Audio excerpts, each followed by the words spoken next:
Ok. Les recuerdo que en nuestro Dropbox están las clases, las lecturas complementarias para las clases, y también van a quedar grabadas. Son un poquito pesadas las clases porque Zoom, eh, tal vez hay alguna fórmula, pero no la conozco yo al menos. Zoom no permite videos de muy baja calidad, entonces son muy pesados. Pero están ahí por si alguien quiere volver a ver la clase, ¿no es cierto? Descargarla así, bueno, es un poquito complicado en tiempo y espacio en el computador, pero quedan ahí, almacenadas. Lo mismo cuando nos corresponda, de acuerdo con el plan de clase, que también está en el Dropbox, cuando nos corresponda los seminarios, la misma cosa, los papers para los seminarios van a estar disponibles también eh, una semana antes del seminario, para que todos tengan la misma cantidad de tiempo de preparación. Bien. Eh, en nuestra primera clase introductoria estuvimos viendo el ámbito en el cual se desenvuelve la ecología molecular, esta disciplina, ¿no es cierto?, que permite estudiar la variación respecto a las interacciones, ecología y genética, y estudiado con marcadores moleculares, esa, ¿no es cierto?, la biología de poblaciones, la genética y la biología molecular, todas, ¿no es cierto?, reunidas en esta disciplina que conocemos como ecología molecular. Vimos muchas de las preguntas típicas que intenta responder la ecología molecular con algunos ejemplos. Eh, y detrás de toda la ecología molecular están los marcadores moleculares, ¿no es cierto? Marcadores moleculares que lo que hacen es revelar el polimorfismo a través de una técnica, ¿no es cierto?, que puede incluir secuenciación, que puede incluir PCR, amplificación, puede incluir el uso de enzimas de restricción, etcétera. Hay muchas técnicas. A través entonces de estas técnicas que llamamos marcadores moleculares, se revela el polimorfismo y a partir del polimorfismo obtenemos frecuencias en que se encuentra la diversidad genética en una población. La frecuencia que se encuentra un alelo de un determinado locus, uh, la frecuencia que se encuentran los genotipos para un determinado locus, y así sucesivamente. Uh, pero todo ese polimorfismo, uh, el sentido de usar un marcador molecular es revelar el polimorfismo, pero todo ese polimorfismo tiene un origen, y ese origen se llama variación genética. Si no hay variación genética no tendría sentido estudiar polimorfismo, no habría, pero existe la variación genética. Los organismos somos genéticamente distintos unos de otros, salvo algunos casos en donde hay partenogénesis, reproducción asexual. Los organismos somos todos genéticamente distintos. Pero incluso en aquellos organismos donde hay reproducción asexual, todavía hay fuentes de variación genética. Por lo tanto, lo que tenemos que revisar antes de mirar los marcadores moleculares propiamente tal, es entender cuál es la teoría que hay detrás de la variación genética, cómo se genera la variación genética,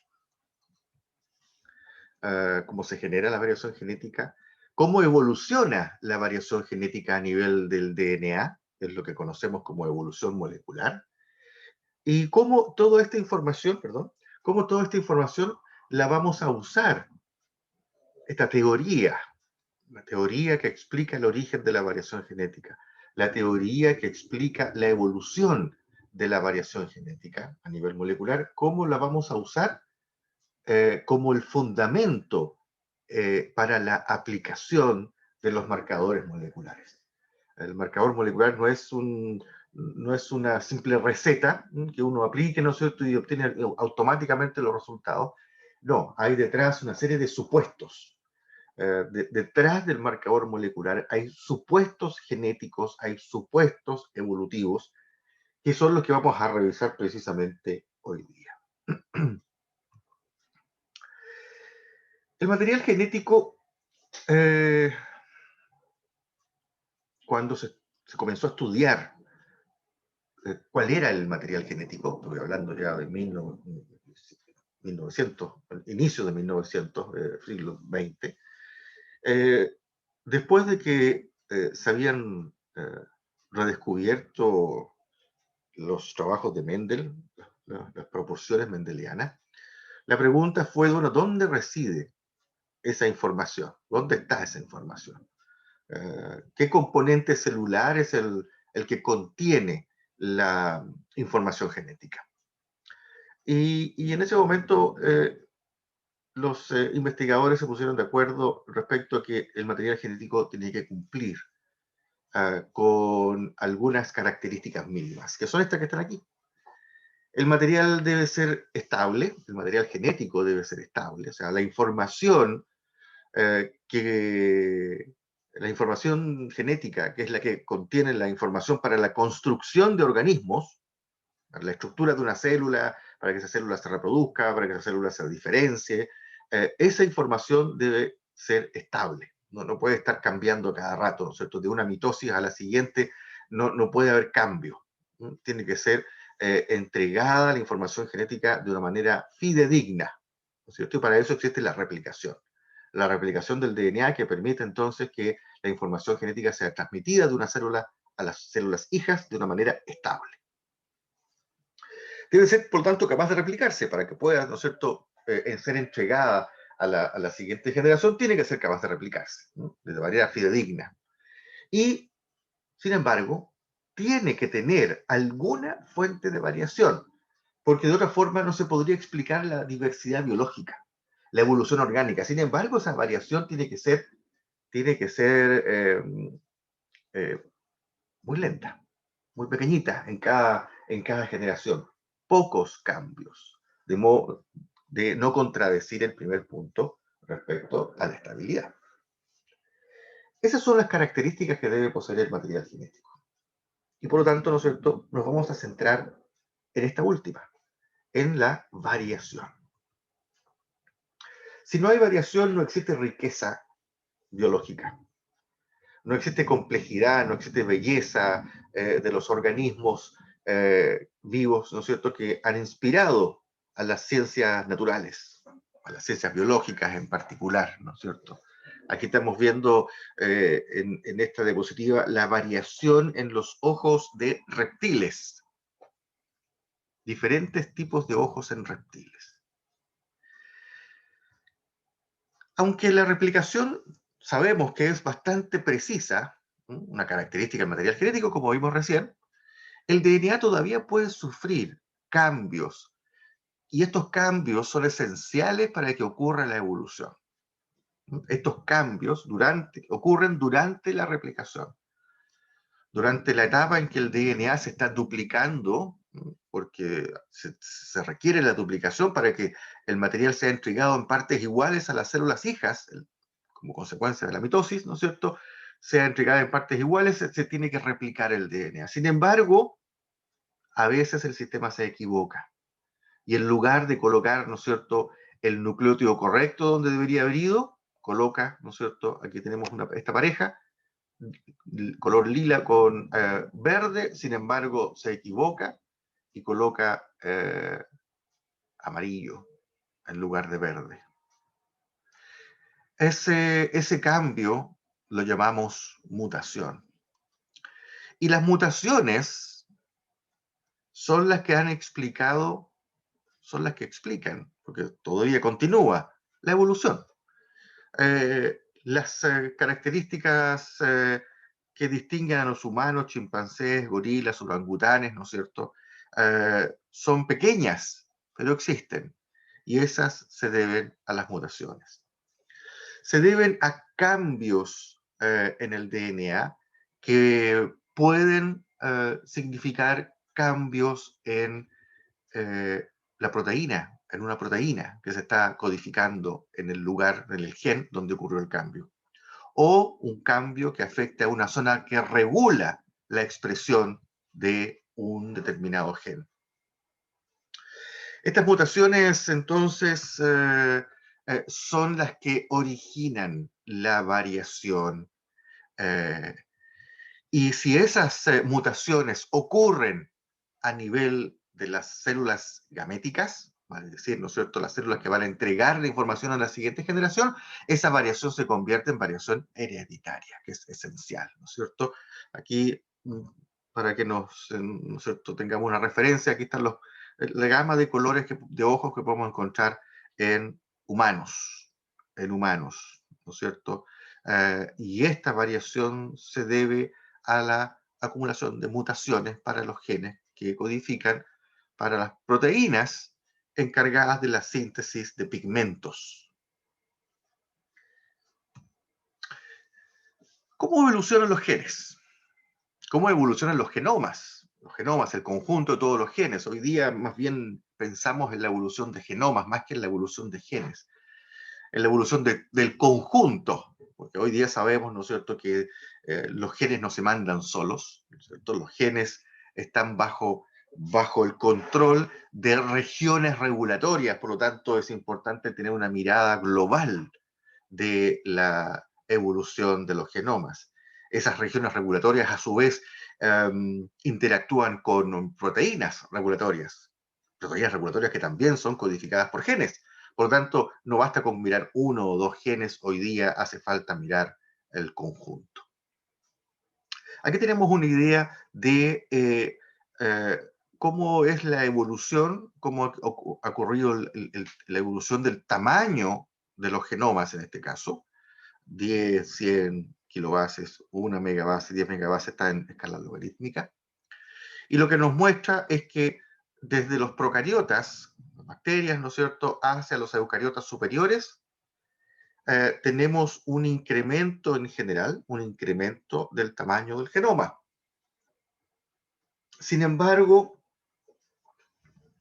ya con los invertebrados, pero definitivamente con los vertebrados, ya no se observa ese incremento. Es como si la curva, ¿no es cierto?, se estancara aquí, ¿no es cierto? Es una curva, ¿de qué tipo? ¿Cómo se llaman estas curvas, ¿no es cierto?, que representan este tipo de dinámica? ¿Se acuerdan cómo se llama esta curva? Una curva, ¿cómo será? Una curva Sigmoidea. sigmoidea, exactamente, ¿no es cierto? Una curva sigmoidea. Al principio tenemos una relación bastante directa, lineal, entre tamaño del genoma y complejidad de los organismos.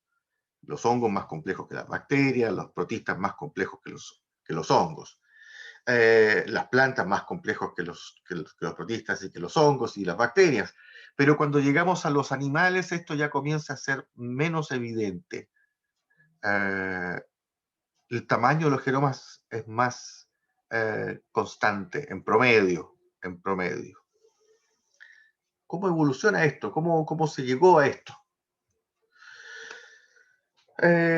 ¿Cómo se ha incrementado entonces la complejidad de los genomas y cómo se ha incrementado la complejidad de la regulación de estos genomas? Como les decía, no basta simplemente con los genes codificantes para proteínas, sino que también las regiones regulatorias.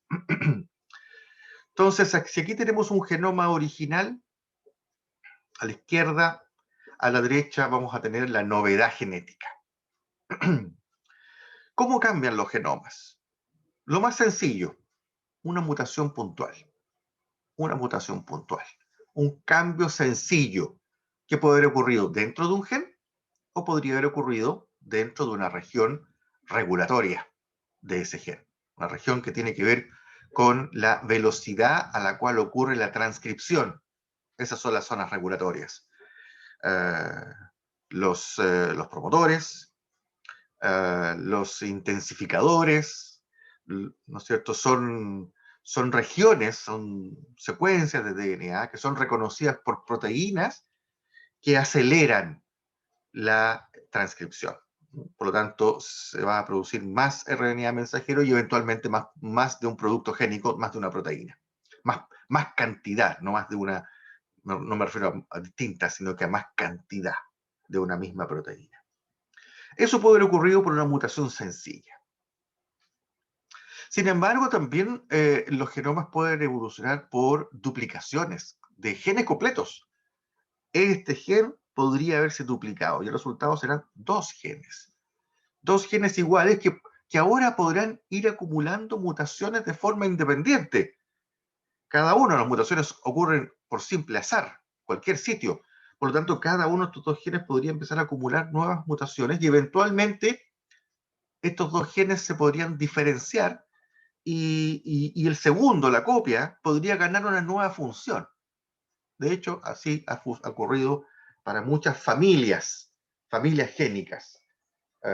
Las duplicaciones van generando nuevas, eh, nuevas funciones. Se van creando nuevas funciones simplemente porque esos duplicados o triplicados, etcétera, van acumulando distintas mutaciones y eventualmente una proteína con una función distinta. ¿Qué otra posibilidad tenemos en la evolución de los genomas? Intercambio de exones. Recordemos que los eucariotas, los genes eucariotas, están constituidos por intrones y por exones. Los exones son el componente codificante de la proteína, ¿no es cierto? Sería esto que está en color. Lo que está en gris serían los intrones. Entre el gen A y el gen B podría ocurrir intercambio de exones.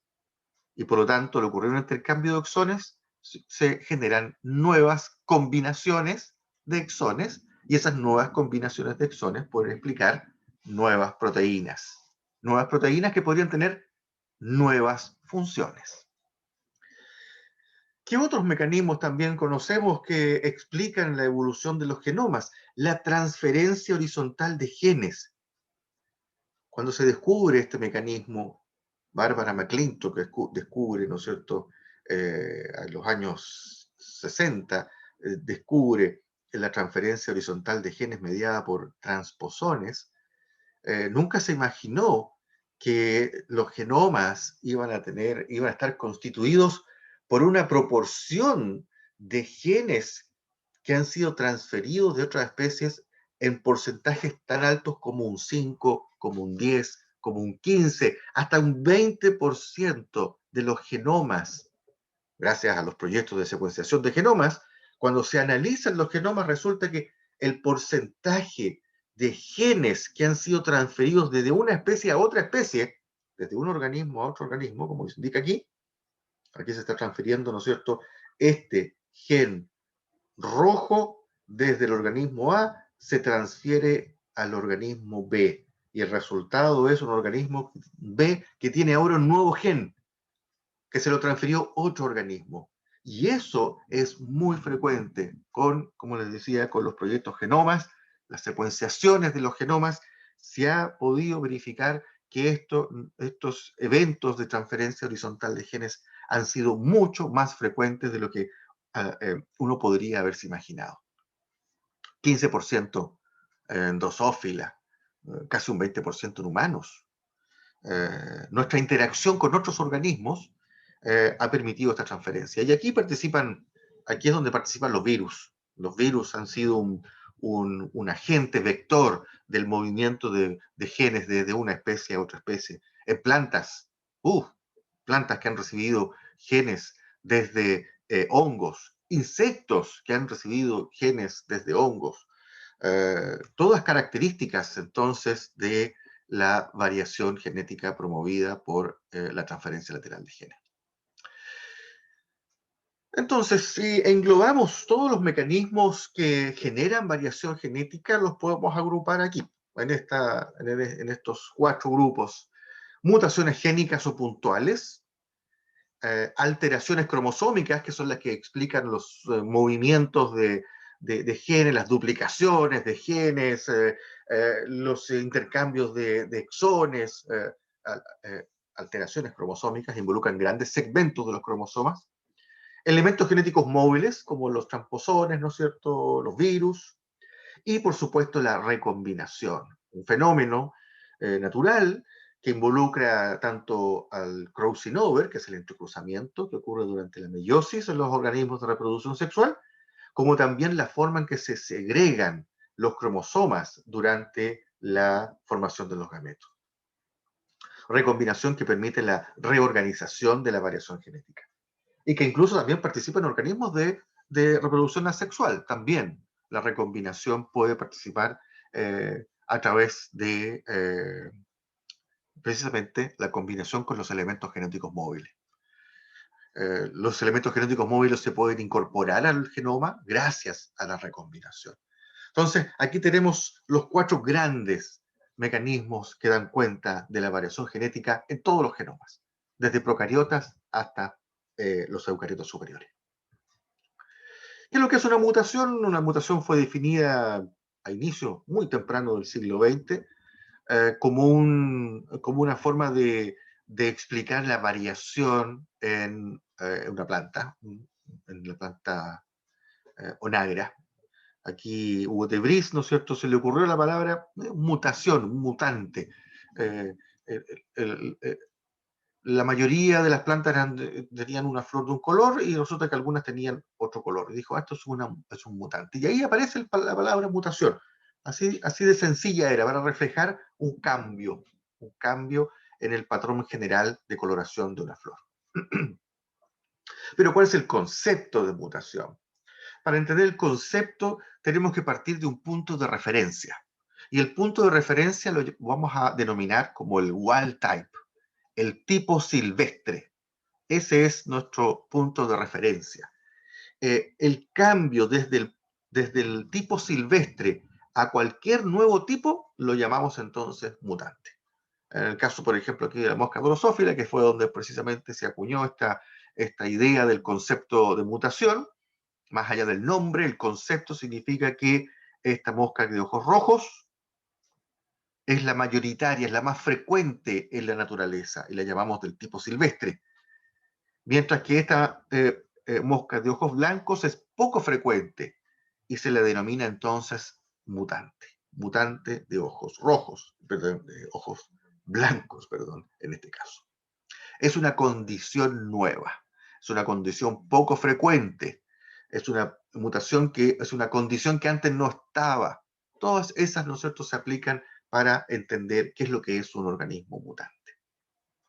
Un organismo mutante no es un monstruo, eso es lo que quiero también hacer énfasis, ¿no es cierto? Cuando uno piensa en mutaciones, por alguna razón, eh, eh, las pseudociencias han intentado, ¿no es cierto?, eh, caricaturizar a las mutaciones como algo que genera monstruos. Eso no es así, eso no existe, ¿no es cierto? Eso es ciencia ficción. Eso son pseudociencias. Eh, las mutaciones son esenciales. Si no hay mutaciones, no hay evolución. Las mutaciones génicas o puntuales tienen una clasificación. Voy a ir más o menos aquí un poquito más rápido porque son elementos básicos de genética que me gustaría que ustedes revisen. Mutaciones que tienen que ver con el sentido, si son iniciales o son mutación reversa, su generación, si es espontánea o si inducida, su origen, si es heredable o es de novo. Si es heredable, significa, ¿no es cierto?, que es una mutación que viene arrastrándose de generaciones anteriores. Si es de novo, significa que es una mutación que antes no estaba, que es nueva, que apareció en un individuo en particular.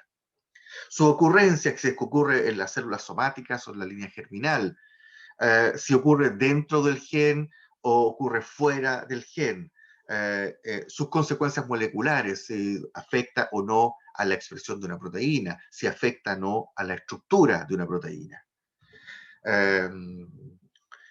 Estos tipos de mutaciones los podemos agrupar, y esto sí que me interesa que lo reforcemos. Las mutaciones génicas las podemos clasificar en 2 grandes grupos. Las que sustituyen un nucleótido por otro y las que cambian el marco de lectura de un gen. Vamos primero con las sustituciones. Sustitución significa que un nucleótido es reemplazado por otro. Al menos uno, pueden ser varios. Al menos uno. Al menos un nucleótido es reemplazado por otro.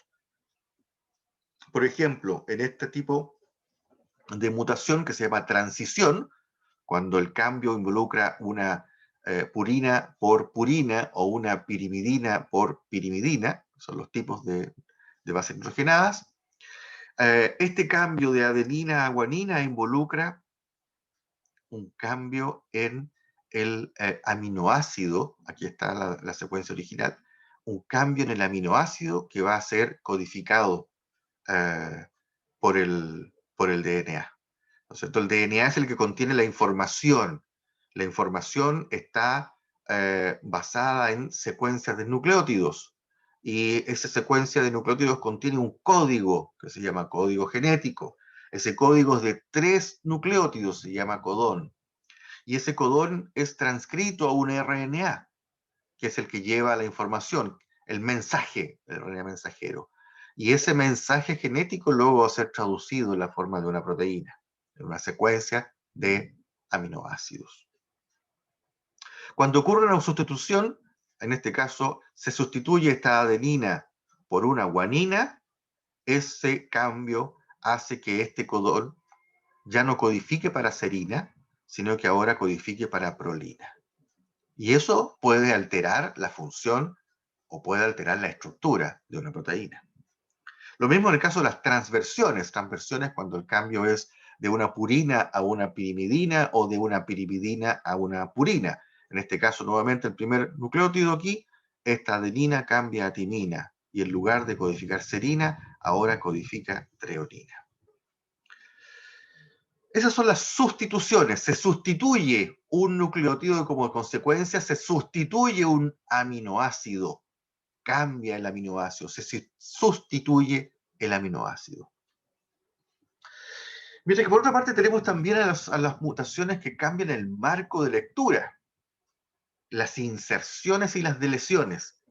Agregar un nucleótido o quitar un nucleótido de forma espontánea, ¿no es cierto? Mutaciones espontáneas, puede hacer cambiar la lectura del código. Si el código es este que está acá arriba, ¿no es cierto? Y si se agrega, se incorpora una timina entre esta guanina y esta adenina, se incorpora una timina, entonces ahora el código cambia, la lectura del código cambia.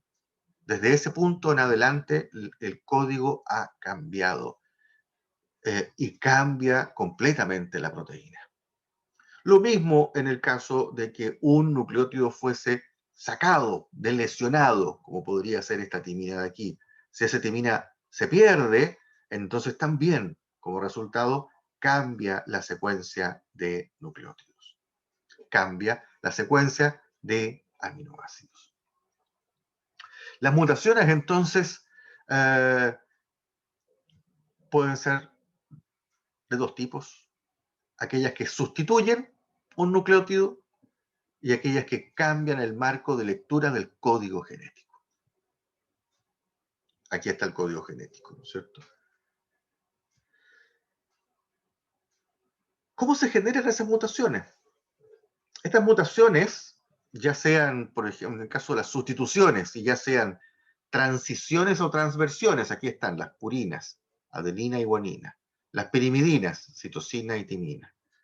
Una transición implica un cambio de purina por purina o de pirimidina por pirimidina, mientras una transición, no transversión, perdón, transversión en verde, serían todas las otras flechas, ¿no es cierto?, que son cambios de purina por pirimidina o viceversa. Estas mutaciones, que llamamos sustituciones, se generan por errores no corregidos durante la replicación del DNA. El DNA tiene que ser replicado previo a la división celular, tanto previo a la mitosis, en el caso de las células somáticas, pero también previo a la meiosis, en el caso de las células germinales. Tiene que haber previamente duplicación del material genético. Y la polimerasa, la DNA polimerasa que se encarga de la replicación, puede equivocarse de forma espontánea, de forma natural, y en lugar de incorporar un nucleótido, incorpora otro. Eso se debe a que de forma natural las bases nitrogenadas existen en forma de tautómeros, son formas químicas alternativas. Y eso hace que la polimerasa pueda equivocarse e incorporar un nucleótido equivocado. La consecuencia, ¿no es cierto? La consecuencia de la mutación es la que estábamos viendo recién, ¿no es cierto? Si esta es la situación tipo silvestre, codón 1, codón 2, codón 3, codón 4, ¿no es cierto? Codifica para estos aminoácidos. Las mutaciones pueden hacer cambiar, ¿no es cierto?, esa secuencia de aminoácidos. Pero resulta que a veces los cambios, las sustituciones, por ejemplo, esta sustitución que vemos aquí, esta citosina en lugar de esta adenina, resulta que, dado que el código genético es degenerado, ¿por qué es degenerado? Porque hay varios aminoácidos, aquí lo estamos viendo, que son codificados por más de un codón. De hecho, la mayoría, ¿no es cierto? La mayoría, con algunas excepciones, el triptófano, una excepción, la metionina, otra excepción, pero todo el resto puede ser codificado por dos o más codones. Todo el resto de los aminoácidos, codificado por dos o más codones. Por lo tanto, por simple azar, podría haber un cambio aquí de esta citosina en lugar de esta adenina, pero resulta que el codón resultante sigue codificando para el mismo aminoácido, arginina. El codón alterado especifica para el mismo aminoácido. Hablamos de una mutación sinónima. Sinónima, claro, significa lo mismo. No hay cambio en la secuencia de aminoácidos. Sin embargo, a veces el cambio, ¿no es cierto? Acá, adenina en lugar de guanina, involucra un nuevo codón que codifica para un aminoácido distinto. En este caso, lisina. Este aminoácido lisina es distinto a arginina y se hablará entonces de una mutación de sentido equivocado. Sentido equivocado, claro. No es el sentido del lenguaje, ¿no es cierto?, de la escritura. La escritura no tenía el sentido de incluir a la lisina, pero se incluyó producto de un cambio único. El de abajo también es un cambio de sentido equivocado.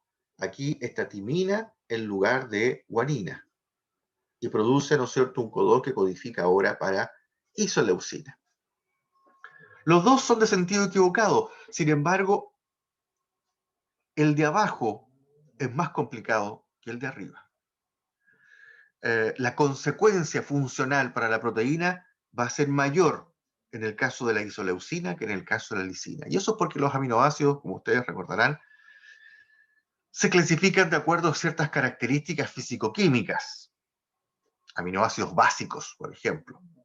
Los aminoácidos básicos, la arginina, la lisina, son aminoácidos básicos. O sea, tiene una característica química similar. Y por lo tanto, la proteína no se va a ver tan alterada producto de esta sustitución. Sin embargo, la isoleucina es químicamente muy distinta a la arginina. Y eso va a ocasionar que la proteína ya no sea tan funcional como podría haber sido con una mutación de sentido equivocado.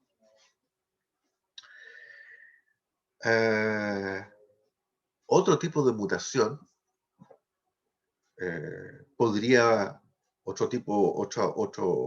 otra sustitución podría generar otro tipo de consecuencias. Por ejemplo, una mutación sin sentido. Si esta adenina que está acá es reemplazada, sustituida por esta timina, se genera un codón de término de la traducción. Vale decir que el RNA mensajero, cuando va a estar siendo leído por los ribosomas, se va a detener ahí. Y la proteína no va a continuar siendo traducida. Por lo tanto, la síntesis de proteína va a quedar trunca. ¿No es cierto? Vamos a tener una proteína más corta de lo normal y lo más probable es que no sea funcional. Entonces, no es solamente, ¿no es cierto?, revisar que se trata de una sustitución, nada más, ¿no es cierto?, o de una deleción o inserción, sino que lo importante es cuáles son sus consecuencias biológicas. Y eso es lo que estamos viendo en esta diapositiva. Las consecuencias biológicas de los distintos tipos de mutaciones. Aquí tenemos, por ejemplo, una sustitución de sentido equivocado que se da en nosotros los humanos, que se llama, que tiene como consecuencia una enfermedad que se llama anemia falciforme, en la cual los glóbulos rojos tienen una estructura distinta a la normal. Este es el gen normal, el gen tipo silvestre, su mensajero y la proteína normal. Contiene un ácido glutámico en ese sitio. Fenotipo normal. Pero basta un solo cambio. Esta timina es reemplazada por esta adenina. Y eso basta para que se genere una hemoglobina defectuosa, producto de un único cambio aminosídico. Valina en lugar de ácido glutámico. Fenotipo alterado. Y como consecuencia, el glóbulo rojo conduce menor cantidad de oxígeno, se quedan pegados en el sistema circulatorio, etcétera, etcétera. Así de importante puede ser una mutación puntual. Eso es lo que el mensaje de esta diapositiva. Las mutaciones por sustitución son las que explican el polimorfismo de un tipo de marcador genético ampliamente utilizado hoy día. Esos marcadores genéticos son los SNPs. SNPs significa polimorfismo de nucleótido único. Es del inglés, ¿no es cierto? Polimorfismo de nucleótido único. Single nucleotide polymorphism. Polimorfismo de nucleótido único. Estas mutaciones, entonces, por sustitución, son las que explican este polimorfismo. Las diferencias entre el individuo 1, el 2, el 3, etcétera, para un cierto sitio se deben a mutaciones del tipo SNP, mutaciones por sustitución. Y esto es lo que se aprovecha como marcador. Se aprovecha como marcador porque sabemos, ¿no es cierto?, que las sustituciones producen cambios y esos cambios entonces los podemos revelar, podemos generar un fenotipo molecular a través de la aplicación de los marcadores de tipo SNPs. Y de esa forma diferenciar genéticamente a los individuos de una cierta población o de un cierto experimento o, ¿no es cierto?, o de un cierto proceso de mejoramiento, los podemos usar como una marca para identificar genéticamente a los organismos que estamos estudiando. Por favor, interrúmpanme si lo desean.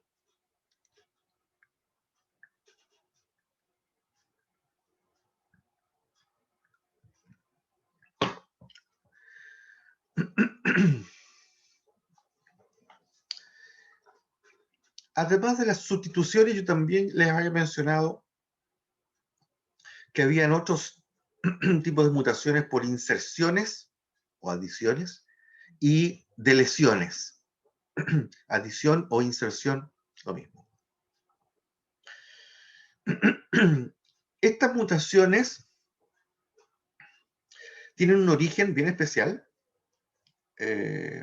mientras en el caso de las mutaciones por sustitución, yo les decía, son errores de la polimerasa, producto de que incorpora un nucleótido raro, natural pero raro, poco frecuente, que son tautómeros, son formas químicas, ¿no es cierto? Sabemos que la química genera, ¿no es cierto?, versiones alternativas de una misma molécula, de una misma fórmula química, más que de una misma molécula, de una fórmula química. Otras mutaciones se producen también por errores de la polimerasa, pero en este caso el error de la polimerasa tiene que ver no con la colocación de un nucleótido equivocado, sino que tiene que ver con un problema que sufre la polimerasa que se llama deslizamiento. Se resbala, slippering en inglés, se resbala. La DNA polimerasa se resbala cuando está cuando está copiando la hebra, ¿no es cierto?, molde, y la está copiando en una nueva forma, se resbala, y se resbala particularmente cuando encuentra secuencias repetidas, cuando encuentra muchos nucleótidos de un mismo tipo. Por ejemplo, aquí hay una repetición de adeninas, o acá tenemos una repetición de citosinas y teminas, varias veces, CT. La polimerasa tiende a equivocarse y se resbala y agrega ya sea uno de más o uno de menos. Se adelanta o se retrasa la polimerasa. Si se adelanta, coloca uno de menos. Si se retrasa, coloca uno de más. Se resbala. Y eso ocasiona inserciones o deleciones. Ganancia de uno o más nucleótidos o pérdida de uno o más nucleótidos. Esta explicación, ¿no es cierto?, producto de entonces los indels, inserciones de lesiones, se abrevia en términos generales, se habla de indel. Los indel tienden a generar mutaciones de cambio en el marco de lectura.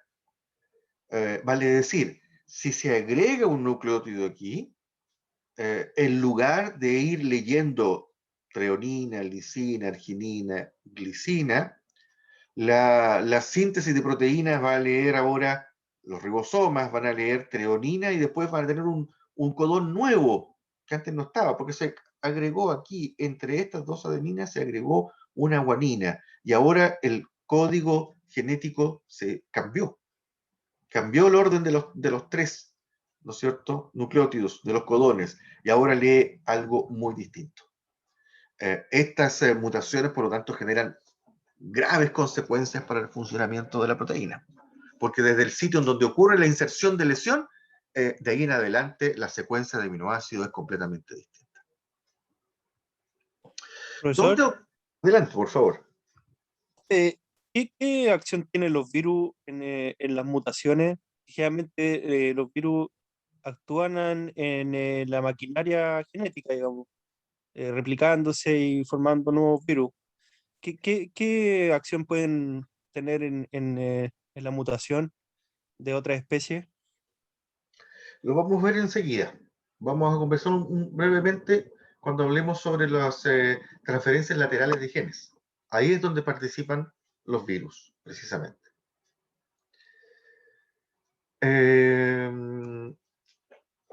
Estas mutaciones entonces del tipo indel generan expansiones y contracciones en el DNA, en la secuencia. Expansión, aumentó el número de nucleótidos, contracción, disminuyó el número de nucleótidos.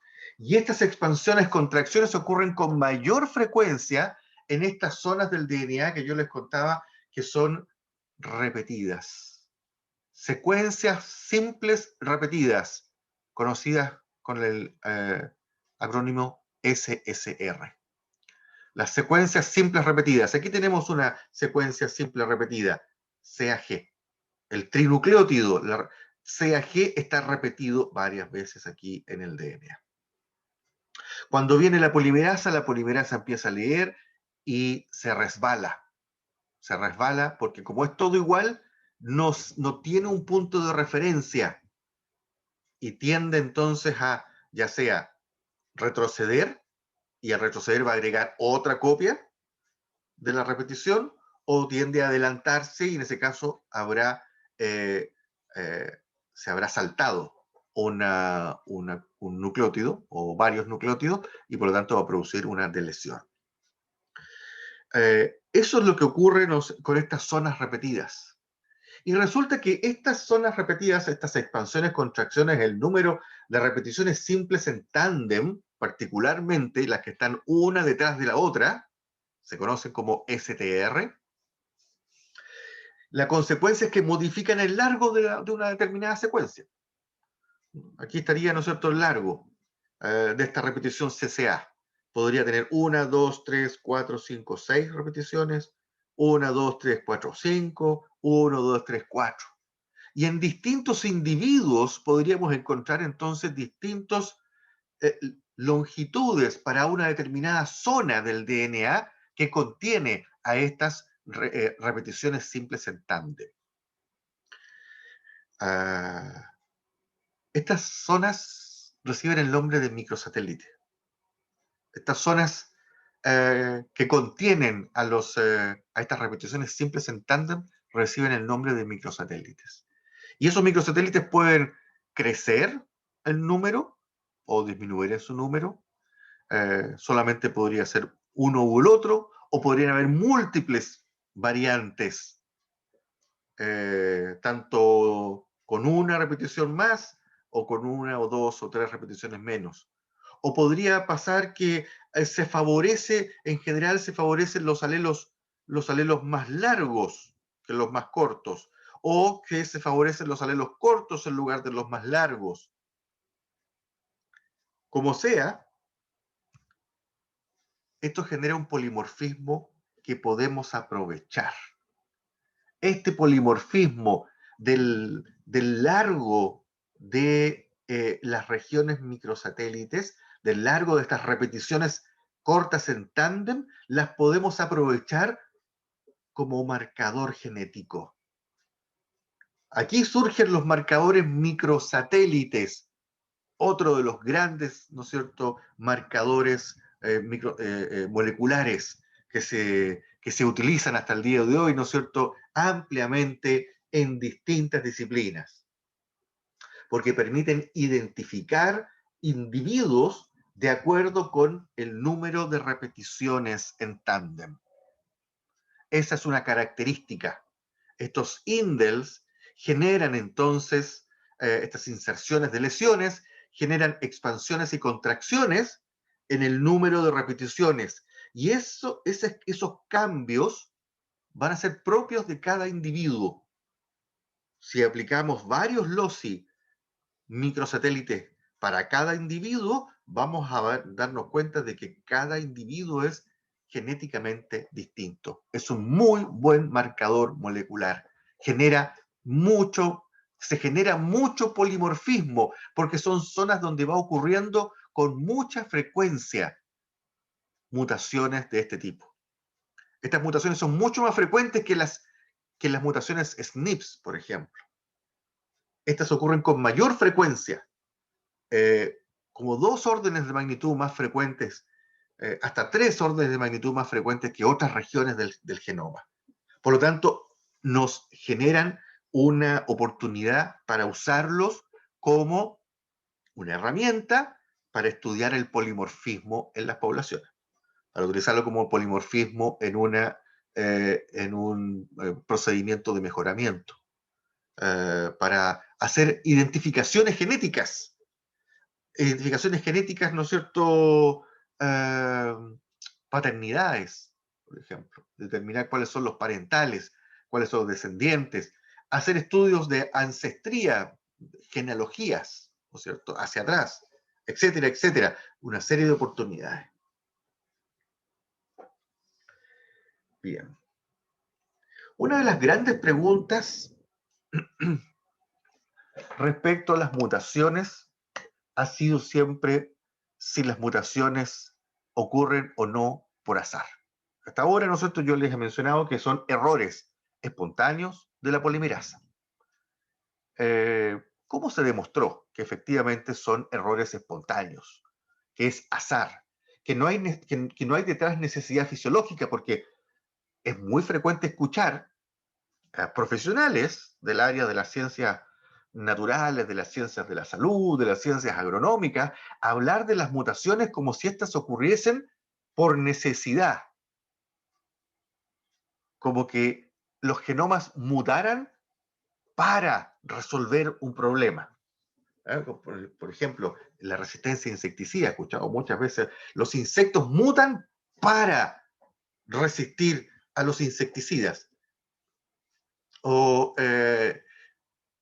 las bacterias mutan para defenderse de un determinado antibiótico. Los virus mutan para defenderse de un cierto eh, agente de control. Los pulgones mutan para defenderse de los parasitoides, de los enemigos, de sus enemigos naturales, del control biológico. No, la verdad es que la evidencia nos dice que las mutaciones ocurren por azar. Y quienes presentaron la evidencia para esto fueron estos investigadores, Luria del Brook, en el año 43. Esto es muy antiguo, por lo tanto, nadie podría estar hablando todavía de que las mutaciones ocurren para. Las mutaciones ocurren simplemente por azar, pero van a generar variación que podría tener una consecuencia. Ya vamos a hablar de eso. Estos investigadores usaron a un virus, que es un virus que infecta bacterias, que se llama bacteriófago. Y lo que hicieron fue determinar si los virus mutaban, perdón, si las bacterias mutaban para defenderse del virus. Esa era una idea, ¿no es cierto? A lo mejor las bacterias son capaces de defenderse del virus porque mutan. Eh, eh, Su genoma, ¿no es cierto? Decían una hipótesis alternativa, el genoma muta para defenderse de del ataque de estos virus. Ahí están los virus. Entonces lo que se hizo en este experimento fue generar una placa maestra con muchas colonias de bacterias, todas sensibles al fago, y después aplicar el fago. Y resulta que no todas se morían, no todas las bacterias se morían. Algunas quedaban vivas. O sea, había ocurrido en algún momento, había ocurrido una mutación que le confería resistencia a las bacterias contra el virus. Ahí están las rojas, son las que sobreviven. Esas son las colonias que sobreviven. Entonces, Luria y del Brook hicieron un experimento que se llamó el experimento de fluctuación, para probar si es que el cambio era fisiológico, inducido por el fago, o si el cambio era totalmente espontáneo, no tenía nada que ver con el fago. Entonces, ellos hicieron un experimento en que fueron fueron haciendo distintos cultivos de bacterias y les fueron aplicando el fago en algún momento determinado. Entonces, si la mutación era inducida por el fago, vale decir, había una necesidad de mutar para defenderse del fago, entonces las mutaciones deberían aparecer inmediatamente después de aplicar el fago.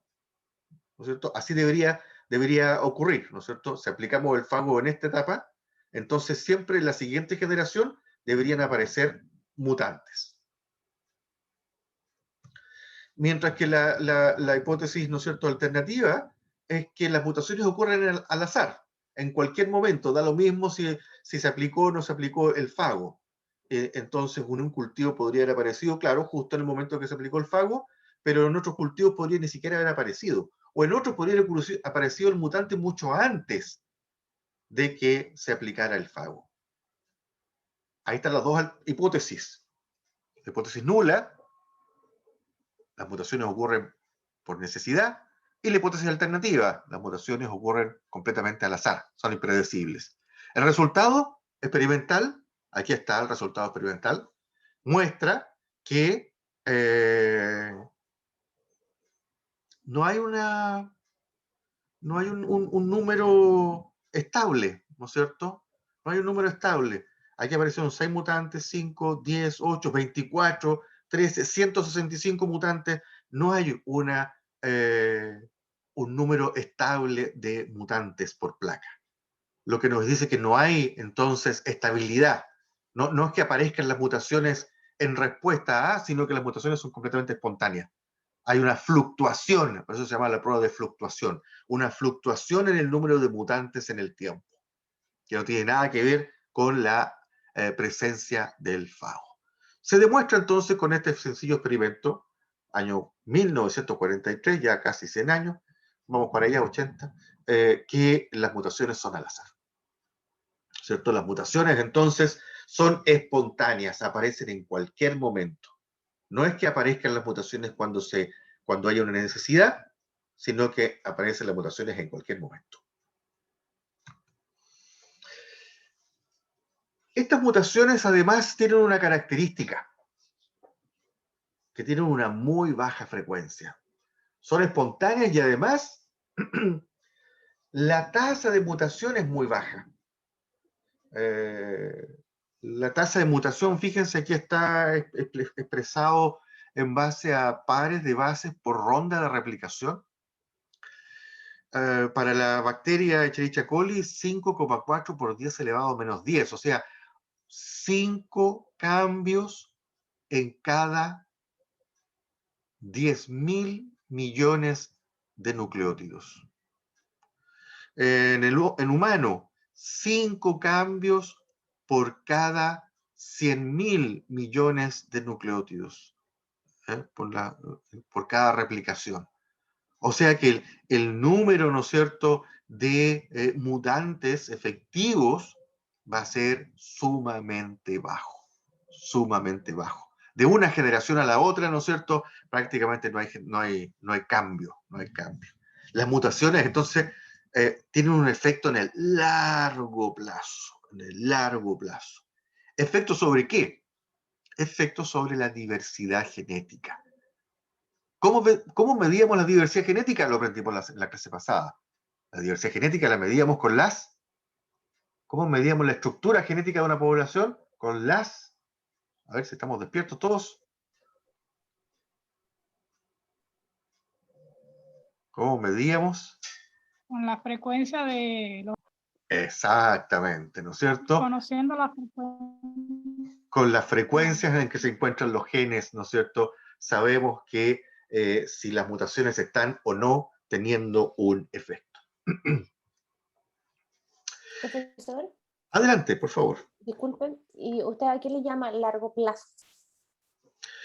Largo plazo, en genética y en evolución, tenemos dos tipos de plazos, de tiempos. Hablamos del tiempo ecológico cuando nos referimos a pocas generaciones. Tiempo ecológico, pocas generaciones. 2, 3, 4, 10, 20, 50 generaciones, dependiendo ¿no es cierto?, del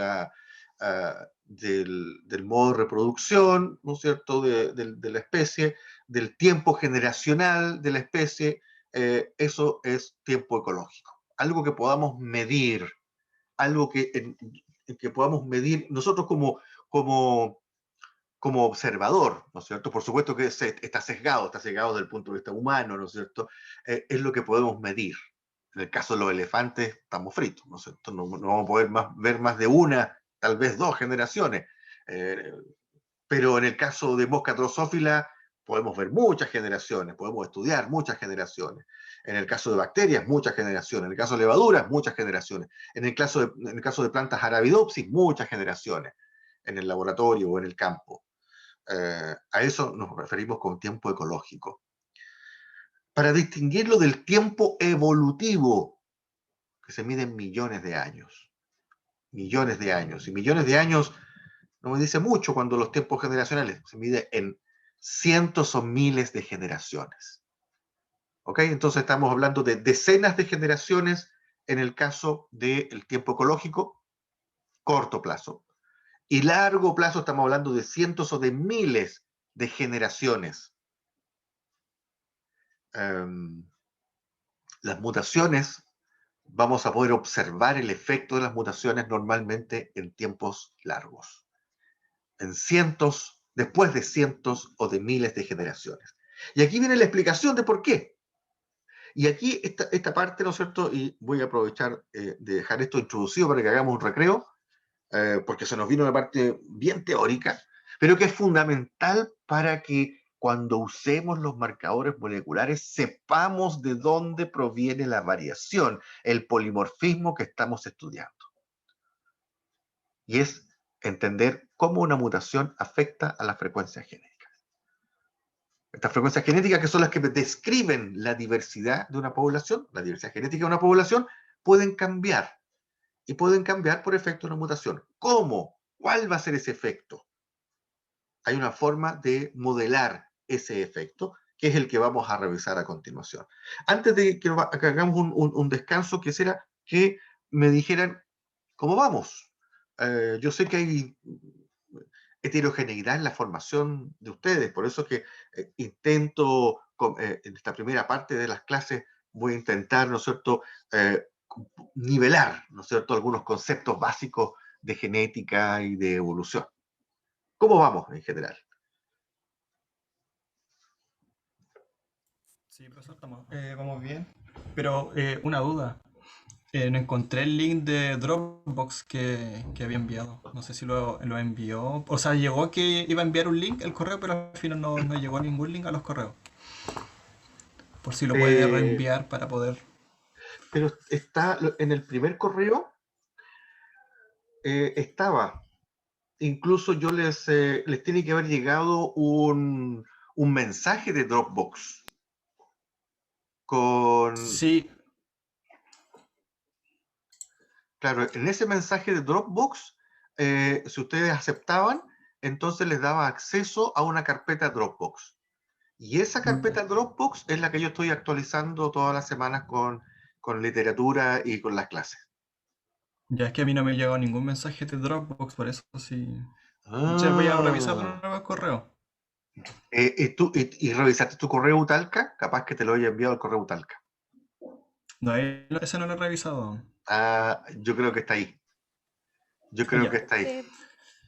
Si me permiten ahí, hola, yo me perdí la ¿Sí? clase pasada, profesor, gracias por recibirme, pero claro, llegó a todos los correos Utalca y uno tiene como que abrir una cuenta Dropbox con el correo Utalca y ahí te permite ver todos los archivos, pero si no tienes esa cuenta no te deja, Claro. no te deja verlo, pero es eso.